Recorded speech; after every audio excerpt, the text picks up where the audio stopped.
आप जिस वंश के हैं उन लोगों के पास नागरिकता है, आपको आपके पिताजी के वंश से आपको नागरिकता मिली है, तो हम सब लोग को नागरिकता वंश के आधार पर। लेकिन इसमें एक बहुत बड़ी गलती थी। गलती ये थी कि संविधान पिता को वंशज मानता है।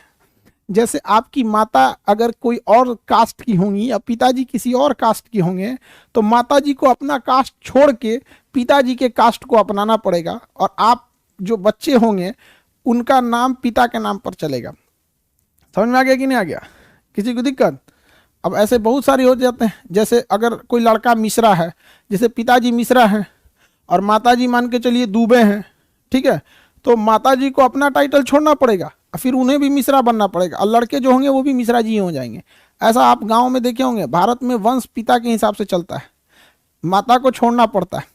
तो संविधान में भी यही लिख दिया गया था कि जो वंश के आधार पर नागरिकता है वो पिता के वंश के आधार पर मिलेगी, पिता के वंश के आधार पर मिलेगी। लेकिन 1992 में दूसरा संशोधन होता है, कहता है कि ऐसा थोड़ी है, माता या पिता में से किसी के आधार पर मिल सकता है, माता या पिता में से किसी के आधार पर मिल सकता है। जैसे एक एग्जाम्पल समझ लिए, सानिया मिर्जा। सानिया मिर्जा ने पाकिस्तान में शादी किया शोएब मलिक से। अब वंश के आधार पर उसके बच्चे को तो नागरिकता मिलनी चाहिए। क्यों बच्चे को नागरिकता मिलना चाहिए? क्योंकि माता या पिता में से कोई एक अगर भारत का नागरिक है तो उसे नागरिकता हो जाएगी, ठीक है। तो वंश के आधार पर भी नागरिकता भारत में मिलेगी। तो सानिया मिर्जा के लड़का को वंश के आधार पर नागरिकता मिले, लेकिन संविधान वंश बाप को मानता था। और सानिया मिर्जा के लिए हस्बैंड तो शोएब मलिक है ना, शोएब मलिक। तो क्या उसे इस नियम के अनुसार नागरिकता मिलेगी? नहीं मिल पाती। इसलिए 1992 में कहा गया कि ऐसा नहीं है कि वंश बाप के नाम पे ही चलेगा, माता या पिता दोनों में से चलेगा। तो 1992 में यह संशोधन हुआ था। अब उसके लड़के को नागरिकता मिल जाएगी। तो पहली नागरिकता किस आधार पे? जन्म के आधार पर। आप भारत में जन्म ले लिए, यदि आपके माता पिता जन्म में से कोई एक भारतीय, तो आपको नागरिकता मिल जाएगी। हम लोगों को मिला है किस आधार पे? वंश के आधार पर नागरिकता हम लोग को मिल जाएगी। वंश के आधार पर क्या हो जाएगी? नागरिकता मिल जाएगी। किसी को दिक्कत? पहले संविधान में वंश पिता को मानता था, अभी किसे मानता है? माता या पिता में से। किसी को कोई दिक्कत? नागरिकता की ये दूसरी विधि हो गई। पहली विधि जन्म के आधार पर।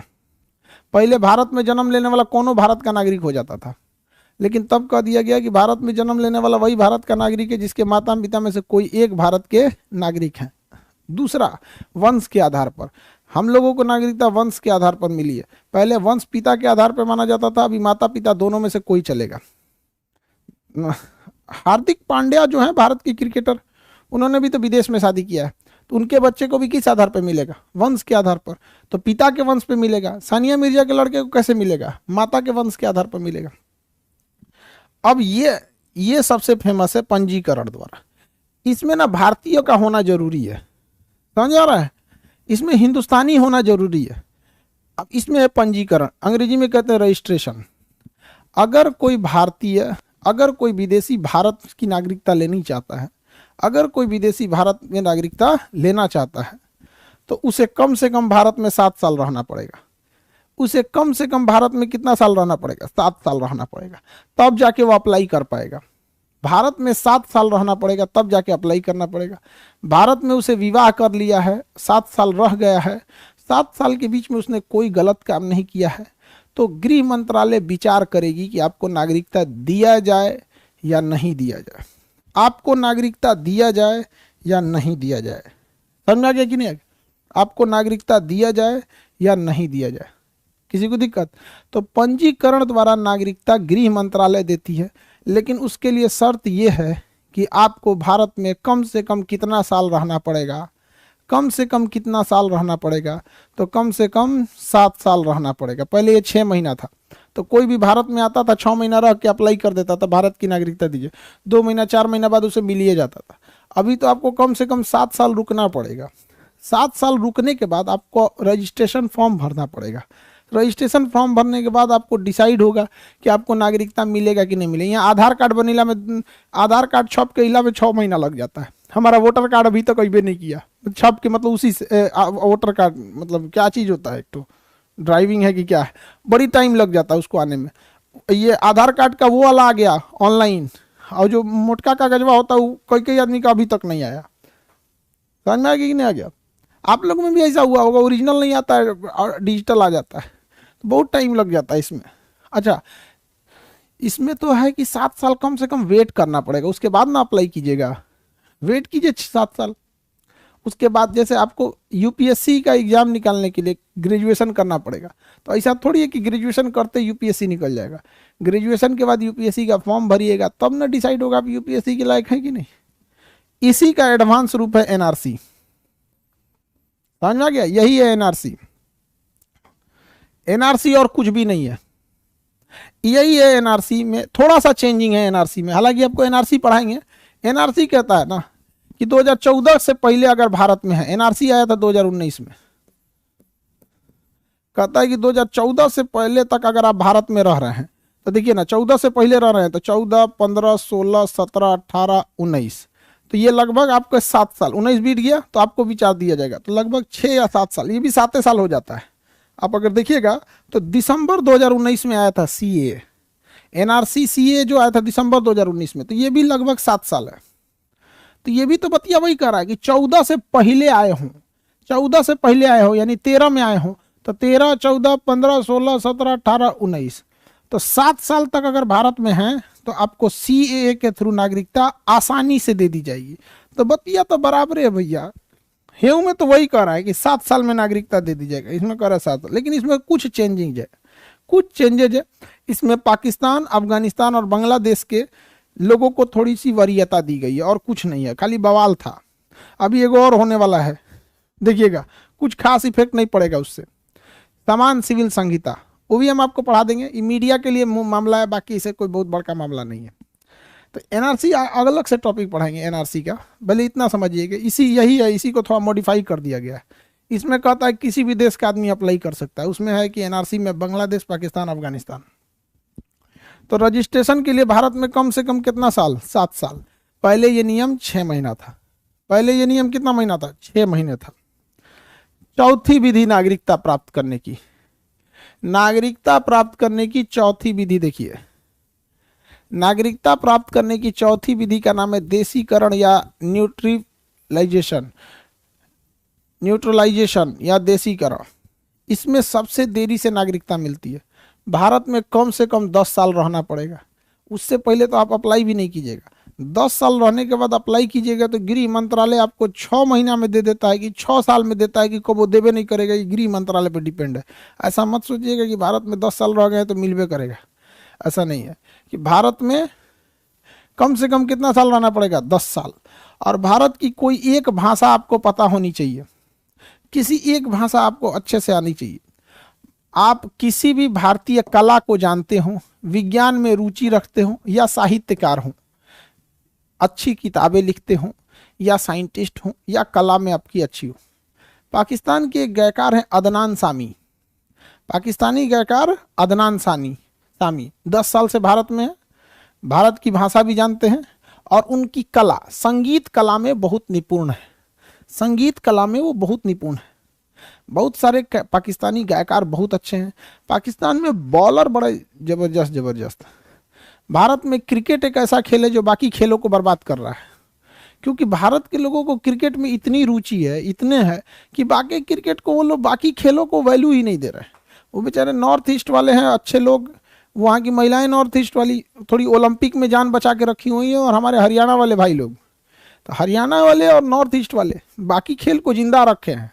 बाकी क्रिकेट है तो बाकी पूरे खेलों को बर्बाद कर रहा है, पूरे खेल को क्या कर रहा है, बर्बाद कर देता है। नहीं समझ में आया, बर्बाद नहीं कर रहा मतलब वैल्यू गिरा दे रहा है। इतना ज़्यादा क्रिकेट पे वैल्यू दे दिया जाता है कि बाकी को, देखिए फुटबॉल मैच हो रहा है, हमको पता नहीं है, हो रहा होगा। आगे बढ़े, बताओ बाबू, देशीकरण से नागरिकता के लिए कितने साल, 10 साल आपको कम से कम वेट करना पड़े। देशीकरण के लिए अगर नागरिकता चाहिए तो आपको कम से कम कितना वेट करना होगा, 10 साल। देशीकरण द्वारा नागरिकता लेने के लिए आपको 10 साल वेट करना पड़ेगा। नागरिकता लेने की कितनी विधियां, 5 विधि। पहला है जन्म, दूसरा है वंश, तीसरा है पंजीकरण 7 साल, चौथा है देशीकरण 10 साल। अब 5वां है अर्जित भूमि। अगर भारत किसी देश को कब्जा कर लेता है, जैसे भारत अगर अखंड भारत बन जाता है, तो वहाँ के लोगों को नागरिकता दे दिया जाएगा, भैया रहो यहीं पे, जैसे 16 मई 1975 को भारत ने किसे मिला लिया था? सिक्किम को। तो हम लोगों ने सिक्किम के लोगों को नागरिकता दे दिया, सिक्किम के लोगों को नागरिकता दे दिया। समझ में आ गया कि नहीं आ गया? सिक्किम के लोगों को क्या दे दिया? नागरिकता दे दिया। तो अर्जित भूमि के आधार पर भी नागरिकता दिया जा सकता है। तो बताइए भारत में नागरिकता की कितनी विधियां हो गई? कितनी विधियां नागरिकता लेने की? 5। नागरिकता लेने की कितनी विधियां? 5। कौन कौन सी विधियां? जन्म के आधार पर, वंश के आधार पर, पंजीकरण में 7 साल, देशीकरण में 10 साल और अर्जित भूमि। हम इन 5 विधियों से भारत की नागरिकता ले सकते हैं। हम इन 5 विधियों से भारत की नागरिकता ले सकते हैं। इन 5 में से किसी एक विधि से हम भारत की नागरिकता ले सकते हैं। याद रहेगा, नागरिकता हमारी जा सकती है कौन कौन से विधि से? समापन से। यदि हम भारत, कोई भी व्यक्ति भारत की नागरिकता खुद ही त्याग दे और अमेरिका, ब्रिटेन, जापान की नागरिकता जाके ले ले, तो इस आधार पे भी हो सकता है। बहुत सारे भारतीय लोग देखिएगा जाके लंदन शिफ्ट हो गए, कोई अमेरिका शिफ्ट हो गया, कोई कहीं शिफ्ट हो गया। समापन देखिए, तो पहला समापन की विधि कौन सी है? समापन की पहली विधि का नाम है, समापन की पहली विधि त्याग दीजिए, दूसरा ले ले। दूसरा, आपकी नागरिकता फर्जी पाई गई और नागरिकता आपकी बर्खास्त कर दिया गया। कह दे तुम्हारा नागरिकता क्या है? फर्जी है, बर्खास्त कर देते। तुम्हारे पास है नागरिकता लेकिन तुम्हारी फर्जी नागरिकता बर्खास्त कर देते। फर्जीवाड़ा किए गए, आपकी नागरिकता बर्खास्त हो गई। जैसे नौकरी आप ले लेते हैं, फर्जी पकड़े गए तो बर्खास्त हो गए ना। वैसे भारत में आप अप्लाई किए पंजीकरण या देशीकरण द्वारा, लेकिन फर्जी पकड़े गए तो भाग यहाँ से, पगला कहीं का, नागरिकता लिया था, भगो भगो यहाँ से, भगा दिया गया, भगो, भगा दिया वहां पे। फर्जी नागरिकता लेंगे तो क्या कर दिया जाएगा? भगा दिया जाएगा। फर्जी नागरिकता में भगा दिया। वंचित, वंचित मतलब छीन लेना। अगर आप पागल हो गए, केहू को दांते काट रहे हैं, कोई राष्ट्रपति आ रहा है तो ईंटा चला रहे हैं, भागो भागो, कोनों को गरिया दे रहे हैं, कुछ हो रहा है, मतलब अंट संट काम कर रहे हैं, भारत विरोधी काम कर रहे हैं, तो आपको आपकी नागरिकता से वंचित कर दिया जाएगा। आपका आधार कार्ड छीन लिया जाएगा, आपका वोटर कार्ड छीन लिया जाएगा, पासपोर्ट छीन लिया, सब छीन लिया जाएगा। और कहीं पे भी अगर आप बम फोड़िएगा, मान के चलिए आप जाके कोनो राष्ट्रपति को जाके ईंटा चला दिए, तो कहा जाएगा कि भारत का नागरिक ने ईंटा चलाया। भारत कह देगा कि हमारा वो नागरिक नहीं है। जब वो हमारा नागरिक नहीं है, आपको उसका मन कर रहा है मुंह कुछ दीजिए, फांसी दे दीजिए, फेंक दीजिए, कुछ कर दीजिए, किडनी निकाल दीजिए, कुछ भी करना करिए, हमारा नागरिक नहीं है, जा भगाओ। तो नागरिकता छीना भी जा सकता है। कितने विधियां से? 3 विधियां से वंचित किया जा सकता है नागरिकता को। नागरिकता से वंचित किया जा सकता है।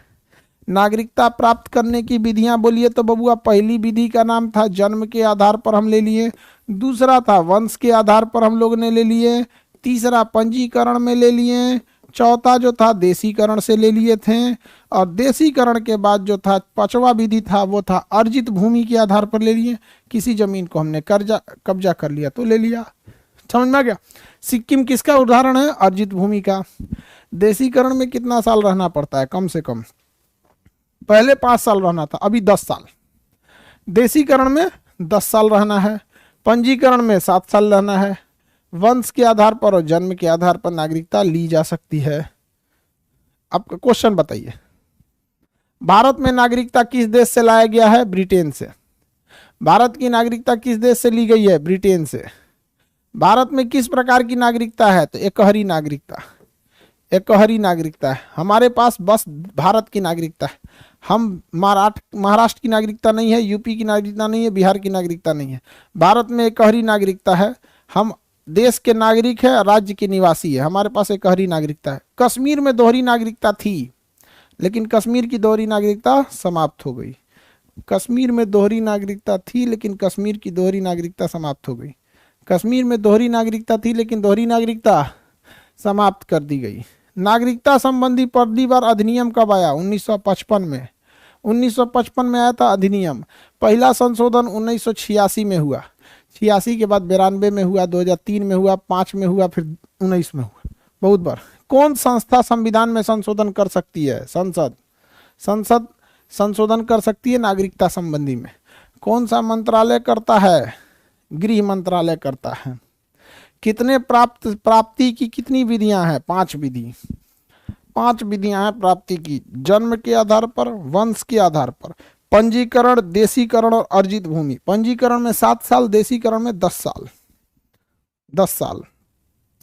अब आगे समझना है आपको, वीजा क्या होता है, पासपोर्ट क्या है, एनआरआई किसे बोलते हैं, पीआईओ किसे बोलते हैं, ओसीआई क्या चीज होता है।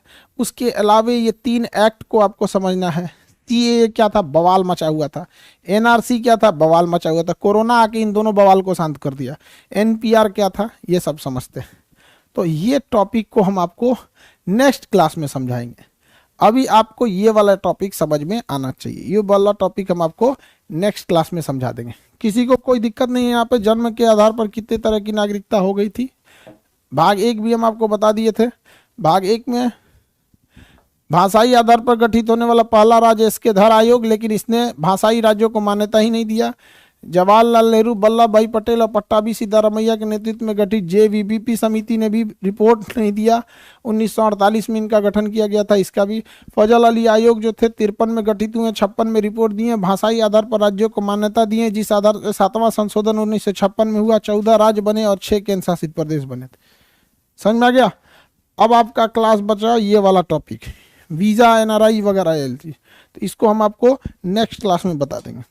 आज के लिए इतना ही रहने देते हैं। टेस्ट के लिए रेडी रहना है।